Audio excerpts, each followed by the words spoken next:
काल माजी खासदार किरीट सोमय्या यांनी श्रीमती किशोरीताई पेडणेकर ज्या माजी महापौर मुंबईच्या राहिलेले आहेत त्यांच्यावरती गंभीर आरोप केला आहे। आरोप इतका गंभीर आहे की त्यांचं कॅन्डिडेचर उमेदवारी ही रद्द होऊ शकते आणि ती रद्द होणारच, कारण का कायद्यामध्ये तशी तरतूद आहे। आरोपांमध्ये असं आहे की 2023 मध्ये त्यांच्यावर 2 FIR झाले। आता आपण जेव्हा इलेक्शन फॉर्म भरतो त्या इलेक्शन फॉर्ममध्ये आपले प्रॉपर्टीचे डिटेल्स, आपल्यावर असलेल्या क्रिमिनल केसेस, या सगळ्या गोष्टींचा उल्लेख करावा लागतो। ती माहिती आपण लपवू शकत नाही, ती पब्लिक डोमेनमध्ये असावी आणि पब्लिक डोमेनमध्ये उमेदवार आपला श्रीमंत आहे, गरीब आहे, क्रिमिनल आहे, फ्रॉड आहे की नाही हे सगळं त्या निवडणूक ॲफिडेव्हिटमध्ये टाकावं लागतं। 2 क्रिमिनल FIR श्रीमती किशोरीताई पेडणेकर यांच्यावर दाखल होऊन सुद्धा त्यांनी त्याचा उल्लेख त्यांच्या इलेक्शन फॉर्ममध्ये केलेला नाही। आता कायद्यामध्ये तरतूद अशी आहे आणि सुप्रीम कोर्टाचं पण त्याच्यामध्ये डायरेक्शन आहे। त्यामध्ये कायद्याची तरतूद म्हणजे RPA representation of people's act 125A, त्यामध्ये जर कोणी मिसगाइडेड इन्फॉर्मेशन दिली आहे, माहिती लपवायचा प्रयत्न केला आहे, तर सुप्रीम कोर्टाने 2012 मध्ये एक डायरेक्टिव्ह दिला आहे। त्या डायरेक्टिव्हमध्ये त्या कॅन्डिडेटचा किंवा त्या कॅन्डिडेटचं डिस्क्वालिफिकेशन झालं पाहिजे असं 2012 मध्येच ऑनरेबल सुप्रीम कोर्ट यांनी डायरेक्शन दिलेलं आहे। असं असून सुद्धा श्रीमती किशोरीताई पेडणेकर माजी महापौर आणि ज्या आता वर्लीमध्ये उभाटाच्या वॉर्ड नंबर 199 च्या कॅन्डिडेट आहेत, त्यांनी ही इन्फॉर्मेशन लपवली। आपण कायदेशीर तक्रार देखील केलेली आहे। सन्माननीय सोमय्यांनी त्याच्यावरती रिटर्निंग ऑफिसर जे आहेत त्यांच्याशी बोलून त्यांनाही तक्रार दिलेली आहे आणि आम्ही सुद्धा या विषयाचा पाठलाग जर कोर्टामध्ये जावं लागला, सुप्रीम कोर्टापर्यंत जावं लागलं तरी आम्ही ते करणार आहोत। कारण का 101% किशोरीताई ह्या फॉर्मच्या प्रकरणामध्ये डिस्क्वालिफाय होणार, ही काळ्या दगडावरची रेघ आहे। त्यांना आता कोणच वाचू शकत नाही। मी वर्लीकरांना आवाहन करणार आहे, मी त्यांना विनंती करणार आहे की अशा कॅन्डिडेटला आपण चुकून जर निवडून दिलं, ते निवडून येणार नाहीत, पण चुकून जर निवडून दिलं तर 6 महिन्यांनी परत रिइलेक्शन,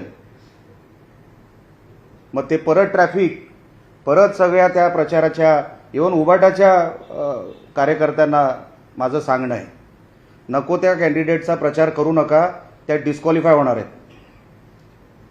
आणि डिस्क्वालिफिकेशन झालं तर ते सगळं संकट वर्लीकरांवर येणार आहे। मुळातच किशोरीताई जेव्हा उमेदवारी त्यांना मिळत नव्हती, त्यांनी उद्धव साहेबांना आणि वहिनी साहेबांना धमकी देऊन ती उमेदवारी मिळवलेली आहे। सुखासुखी त्यांना ती उमेदवारी मिळालेली नाही की मी सगळंच बाहेर काढीन,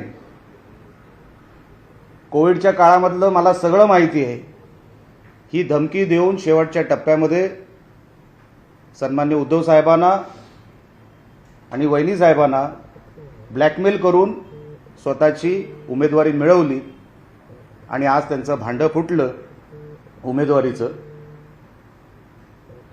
आणि म्हणून आज ह्या प्रेस कॉन्फरन्समध्ये आपल्याला सांगण्याचं तात्पर्य एवढं की हा फ्रॉड आहे. किशोरीताईंनी कोविडच्या काळामध्ये जे जे काय केलं, म्हणजे फ्रॉड पण कसं आहे बघा. FIR कसली झाली आपण कदाचित ती वाचली असेल, पण जरी ज्यांनी वाचली नसेल मी तुम्हाला फक्त त्याचं ब्रीफ देतो. जी FIR झाली आहे 4/8/2023ला, ज्या FIR वर त्या जामिनावर बाहेर आहेत, ह्या FIR वर आता कोविडच्या काळामध्ये त्या बॉडी बॅग असतात ज्या डेड बॉडीना हे करतात, डेड बॉडी ठेवतात त्याच्यामध्ये, त्याची किंमत एक बॉडी बॅगची किंमत होती 1600 रुपये. मॅडमनी घेतली, पेडणेकर मॅडमनी ती विकत घेतली 6719 रुपयाला. हा तो FIR आहे. आणि अशा हजारो बॉडी बॅग इन्फोटेक कंपनीकडून विकत घेतल्या, म्हणजे एका प्रायव्हेट कंपनीतून विकत घेतल्या. जेव्हा 1600 रुपये किंमत आहे, तुम्ही एक बॅग 6719 रुपयाला विकत घेतली, म्हणजे किती पट आणि त्याच्यामध्ये कसे फ्रॉड झाले हे त्या FIR मध्ये आहेत. नंतर दुसरी FIR 14/1/2023ची आहे, जी एका SRA प्रकल्पाची आहे. SRA घोटाळा झालेला आहे आणि तक्रारीनंतर त्यांच्यावर तो FIR झाला. आता अशी व्यक्ती महानगरपालिकेमध्ये जेव्हा जाईल तेव्हा ती सेवा करायला जाईल की ती लुटायला जाईल महानगरपालिका, हे आता आपल्याला विचार करण्यासारखं आहे. मी हा विषय आपल्यासमोर ठेवलेला आहे. किशोरीताई यांना आम्ही विनंतीच करणार आहोत, तुम्हीच काहीतरी माणुसकी ठेवून आपण ह्या प्रक्रियेतून स्वतःच बाहेर व्हावं. आम्हाला वरळीकरांना संकटात टाकायचं नाही. परत 6 महिन्यानंतर निवडणूक घेऊन आपण आत्ताच ह्या विषयाचा खुलासा करावा. आणि आम्ही तर सुप्रीम कोर्टापर्यंत जाणार आहोत. सोमयाजी त्यांच्या मार्गाने चाललेत, आम्ही आमच्या मार्गाने हा विषय कसा हाताळायचा तो आम्ही हाताळणार आहोत. आणि मी तुम्हाला कायद्यामध्ये जी तरतूद आहे ती सांगितली.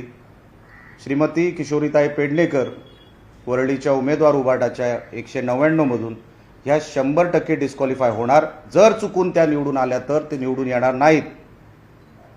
पण इतका हा मोठा गंभीर हा मॅटर आहे की ह्याच्यामध्ये त्यांना आता डिस्क्वालिफिकेशनपासून कोणच वाचू शकत नाही.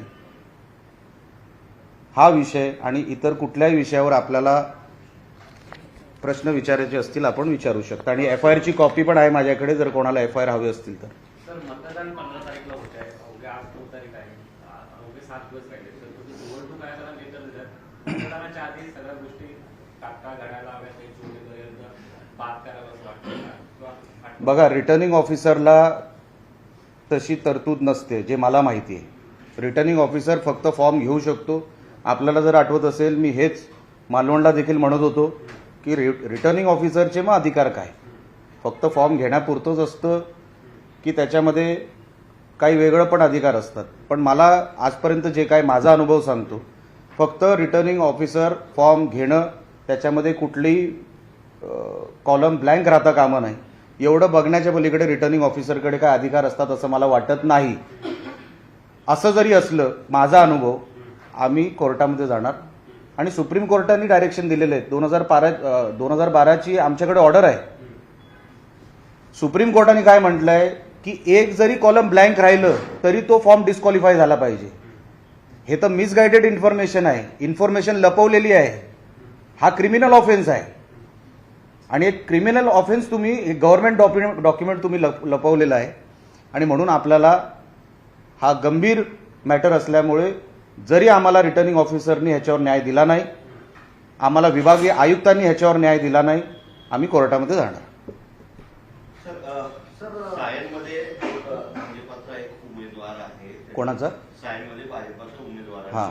कानातील प्रचार करताना तुमचा जो उमेदवार आहे त्या विरोधात 50 कोटी एकदम ओके अशा प्रकारची प्रचार रॅली सुरू असताना समोरून जात असताना त्यांनी असं वक्तव्य केलेलं आहे. तर पर्यवेक्षक म्हणून आता कोणतरी टपोरी काहीतरी बोलतो आणि ते प्रश्न तुम्ही मला विचारता. मी कशाला अच्छा हे खरं आहे की खोटं हे मला माहीत नाही. तुमचा आधार जो काय तुम्ही मला विचारताय, मी बांधील नाही ना साहेब. या कोणतरी काहीतरी क्राऊडमध्ये बोलतं, अशा रोज घोषणा कुठेतरी या देशभरात होत असतील, मला माहीत नाही. अशाच नाही म्हणत आहे, इतर कुठल्याही घोषणा. महायुतीत अशा प्रकारचा संभ्रम आहे का? अजिबात संभ्रम नाही. अशा प्रकारचा- कोणतरी काय हो संध्याकाळचा माणूस काहीतरी बोलतो म्हणून तुम्ही एवढं गांभीर्याने घेता असं काय नाही.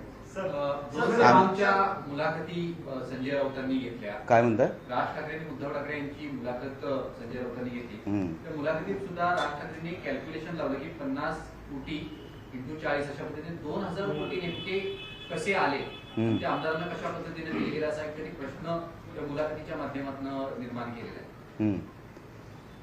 बघा, मी राजसाहेबांवर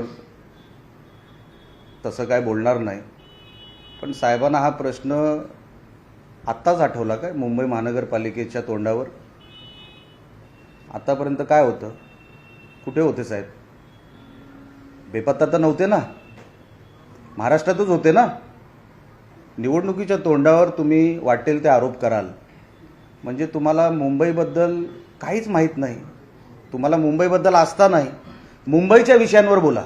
आमचं म्हणणं आहे, तुमच्याकडे जर हे 50 खोक्यांचं जर काही तुमच्याकडे पुरावा असेल, अहो इन्कम टॅक्स आहे, सगळ्या डिपार्टमेंटमध्ये एक तक्रार तर करा.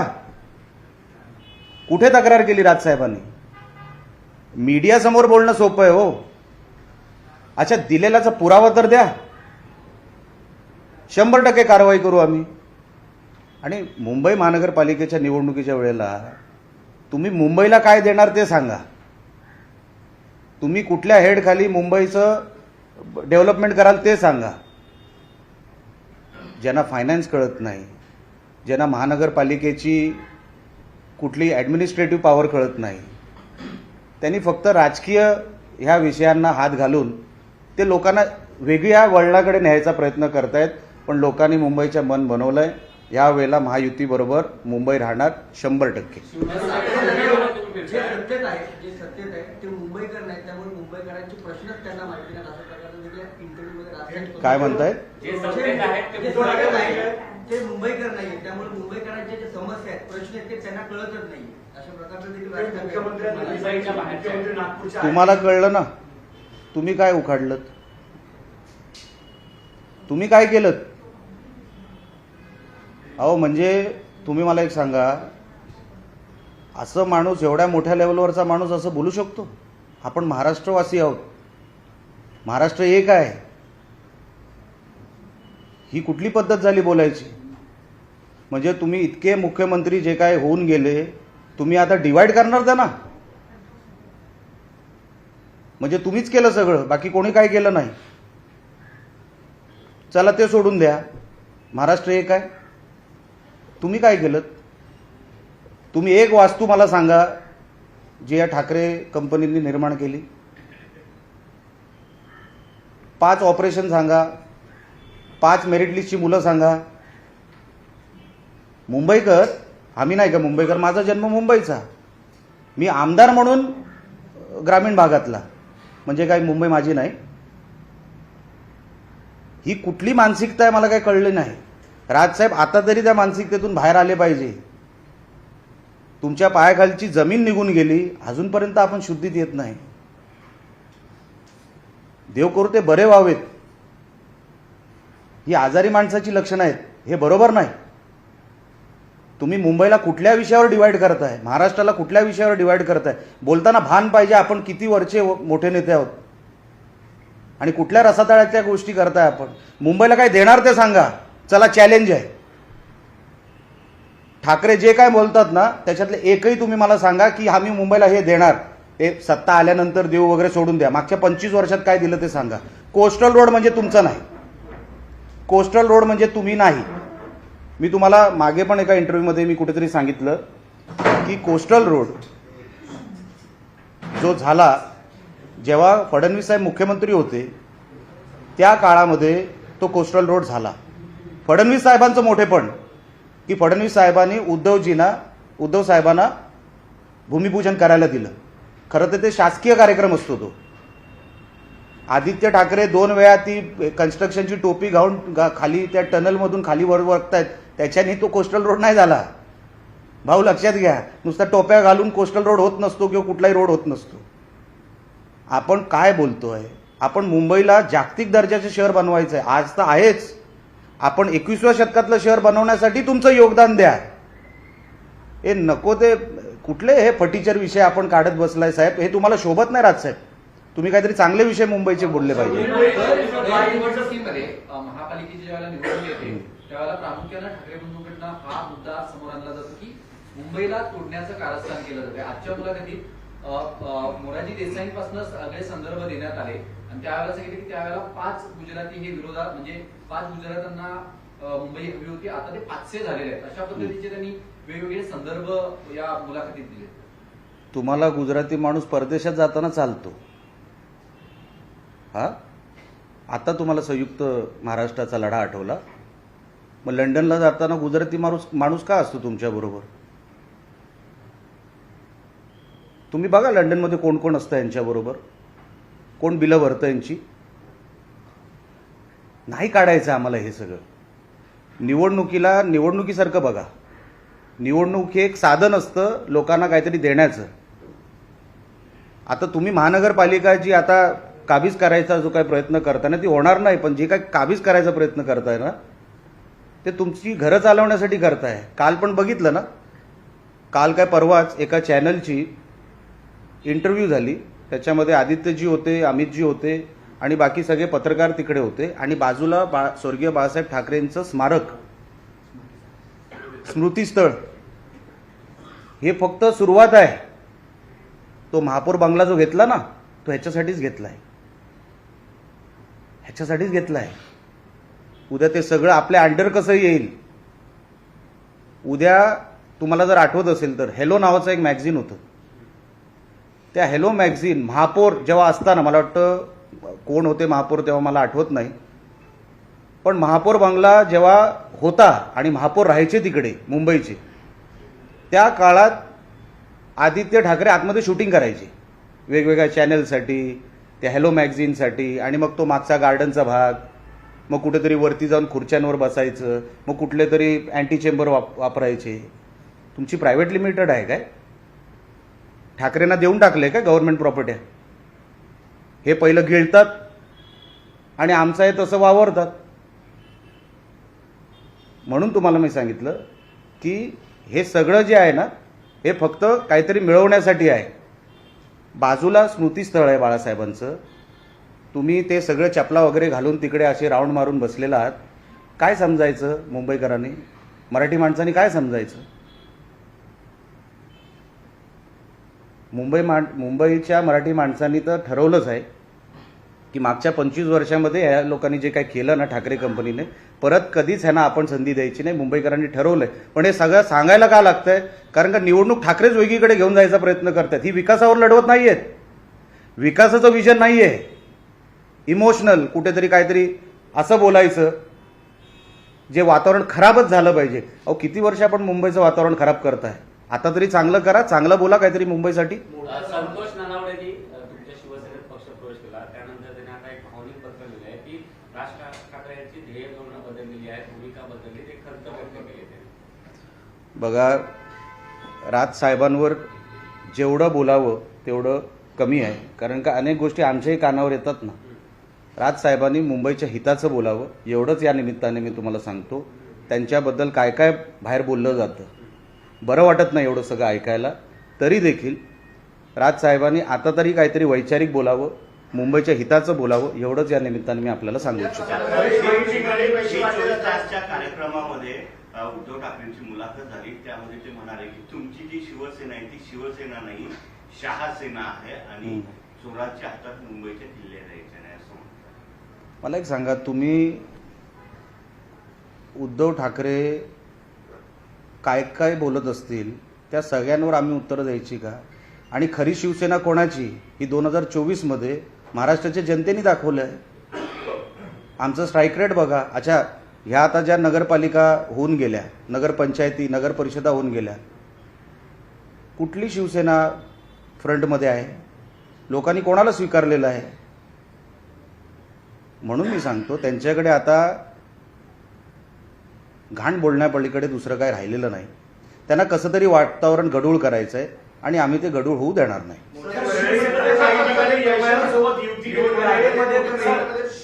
परळी नगरपालिकेत तुम्ही MIM आणि राष्ट्रवादी काँग्रेस सोबत युती केली. काय म्हणताय? परळीमध्ये MIM आणि राष्ट्रवादी काँग्रेस सोबत युती केली. यावरून आता अंबादास दानवे यांनी ट्विट करत तुम्हाला प्रश्न उपस्थित केले की ज्यासाठी तुम्ही बंड केलं, तुमचे जे विचार तुम्ही घेतलाय त्याचं आता काय झालं? अंबादास दानवे सध्या रिकामटेकडे आहेत. त्यांना हे सगळे विषय ते सत्यता कधी शोधून ट्विट वगैरे करत नाही. त्यांच्याकडे भरपूर वेळ आहे म्हणून ते ट्विट करतात. ऐकून घ्या, माझं पूर्ण झालेलं नाही. असं जर काही स्थानिक पातळीवर झालं असेल, आम्ही साहेबांना सांगून त्या गटातून बाहेर पडणार. जर स्थानिक पातळीवर झालं असेल तर मला माहीत नाही, मी तुमचा प्रश्न आहे, तुमचा जो प्रश्न आहे त्याच्यावरती उत्तर दिलं. जर माझी खात्री असं झालेलं नाही, पण जर झालं असेल तर आणि गट स्थापन झाला असेल तर, बघा ह्या प्रक्रियेमध्ये गट स्थापन व्हावा लागतो. ज्या गटामध्ये जर आमचा पक्ष असेल तर पाठिंबा जाहीर होतो, जर गटामध्ये नसेल तर पाठिंबा जाहीर होत नाही. मला माहिती काढू दे, मी माहिती घेतल्यानंतर आपल्याशी बोलेन. तुम्ही म्हणताय की पेडणेकरांच्या विरोधात सुप्रीम कोर्टात जाणार, पण या अगोदरचा इतिहास बघता सुप्रीम कोर्टाने अशा निर्णयावर लगेच निर्णय देण्यात खूप वेळ घेतला. ते अमोल कोल्हे असतील, अशोक चव्हाण, अशा अनेक उदाहरण, सोलापूरचे खासदार असतील, लवकर निकाल दिले गेले नाही. मग आता काय सुप्रीम कोर्टाला चॅलेंज करू? मोठ्या प्रमाणामध्ये पैसे हे निवडणुकीमध्ये वाटले जात आहेत, त्यामुळे आता राज ठाकरेंनी म्हटलंय की सावधपणे पाऊल उचललं पाहिजे. तुम्हाला हवेत का? काय अर्थ होतो याचा? मुंबईकर सावध आहे म्हणून यावेळेला महायुती निवडून येणार आहे, लक्षात ठेवा. आणि मुंबईबद्दल एवढंच जर काळजी होती ना तर राजसाहेबांनी भरपूर करण्यासारखं होतं. मला वाटतं त्यांचा पक्ष आता 18-20 वर्ष झाला असेल त्यांचा पक्ष काढून. या 18-20 वर्षामध्ये आपण मुंबईला काय दिलं हे मुंबईकर बघून आहेत ना. आपल्या नगरसेवक जेव्हा निवडून आले होते तेव्हा आपल्या नगरसेवकांनी मुंबईला काय दिलं? रस्त्यावर वसुली कोण करतो? रिक्षावाले असतील, भाजीवाले असतील, त्यांच्याकडून पैसे कोण घेतोय मुंबईमध्ये? कुठला पक्ष घेतोय? राजसाहेबांना माहीत नाही. मनसेचे पदाधिकारी जे काय खाली वसुली करतात राजसाहेबांना माहीत नाही. राजसाहेब काय बोलू दे, खालची जी त्यांची संघटना आहे ना ती खाली वसुली कशी करते, किती पैसे जमवते, घरं कशी चालतात, शाखा कशा चालतात, एकदा राजसाहेबांनी कधीतरी खाली लक्ष द्यावं. खाली म्हणजे स्वतःच्या संघटनेकडे, म्हणजे त्यांना कळेल संघटनेमध्ये जे काय राहिले त्यांचे उरले सुरले ते कलेक्शन मीटरवर आहेत. कोण काय तुम्हाला काय मुकेश अंबानीच्या रिलायन्स कंपनीमध्ये कोण नोकरीचा वाटतो काय मनसैनिक तुम्हाला? मला त्याच्यावर जायचं नव्हतं, पण तुम्ही रोज उठून नुसतं टीका करणार पण मुंबईच्या हिताचं काही बोलणार नाही तर मग राग येतो. राजसाहेबांकडून ही अपेक्षा नव्हती. राजसाहेबांनी जसं अनेक वेळेला एक मॉडेल समोर ठेवला तसं तुमचा मुंबईचा मॉडेल काय हे सर समोर ठेवला असतं तर बरं झालं असतं. नको ते टीका. आता 25 वर्ष कोण होतं? राजसाहेबांचे अनेक रील काढा, ते स्वतः उद्धव साहेबांबद्दल काय काय बोलले ते ऐका. आम्ही नाही बोललो. आज फक्त तुम्ही त्यांच्याबरोबर गेलात म्हणून तुम्ही आमच्यावर टीका करताय. हे शोभतं राजसाहेब आपल्याला? मला तोच विषय कळला नाही त्यांचा. ठाकरे कुटुंब शाखांना भेटी देत आहेत. मग उद्धव ठाकरे, लक्ष्मी ठाकरे असतील, तेजस ठाकरे असतील, आदित्य ठाकरे, इकडनं राज ठाकरे, अमित ठाकरे सगळेच शाखांना भेटी देत आहेत. की राज ठाकरे सातत्यानं प्रत्येक शाखेच्या ठिकाणी जाऊन आवाहन करतात की 11 तारखेला शिवाजी पार्कवरती या अनेक गोष्टी मला सांगायच्या. होय ना. ते मागे तुम्हाला आठवतं का राजसाहेब बोलले होते, सगळीकडे बॅनर मुंबईमध्ये लागले होते की मला तुमच्याशी काहीतरी बोलायचं आहे. मला वाटतं सोमया ग्राउंडवर त्यांची ती सभा झाली होती. सभेमध्ये सांगितलं आता मी निवडणुकीत उतरणार आणि नंतर माघार घेतला होता. असे आमचे राजसाहेब आहेत. त्यांचं फिक्स काय नसतं, एवढं सिरियसली घेऊ नका.